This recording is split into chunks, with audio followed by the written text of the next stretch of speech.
நலம் மிகு சிந்தையீர் வணக்கம். நாள் ஒரு நாளடி. அதிகாரம் பெரியாரைப் பிழையாமை. பாடல் 162.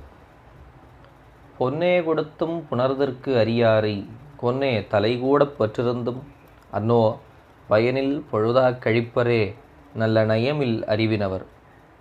இந்த பாடல் தெளிவாக யார் கீழோர் என்பதை விளக்குகின்றது.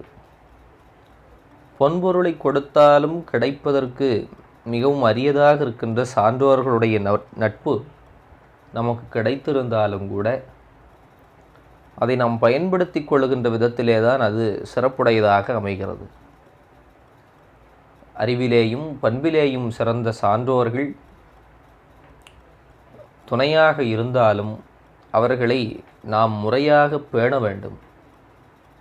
அந்த நட்பை, அந்த துணையை நல்ல முறையிலே பயன்படுத்தி கொள்ளாமல் பொழுதை வீணாக கழிப்பவர்கள் நல்ல அறிவில்லாத கீழ்மக்கள் என்று இந்த பாடல் சொல்லுகின்றது. பெரியாரை பேணித்தமராக்குழல்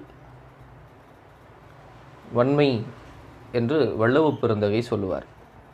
அப்படி தமக்கு கிடைத்த பெரியவர்களுடைய சான்றோர்களுடைய நட்பை நல்லபடியாக போற்றி பாதுகாத்து கொள்ளக்கூடியவர்கள் அறிவிலே சிறந்தவர்களாகவும் அங்கனம் அல்லாமல் நல்ல அறிவுடைய பெரியவர்கள் துணையாக இருந்தும் அவர்களை நல்ல முறையிலே அணுகாத, பயன்படுத்தி கொள்ளாத மூடர்களை கீழ்மக்களாக இந்த பாடல் சொல்லுகின்றது. சிந்திப்போம். வாழ்க வளமுடன்.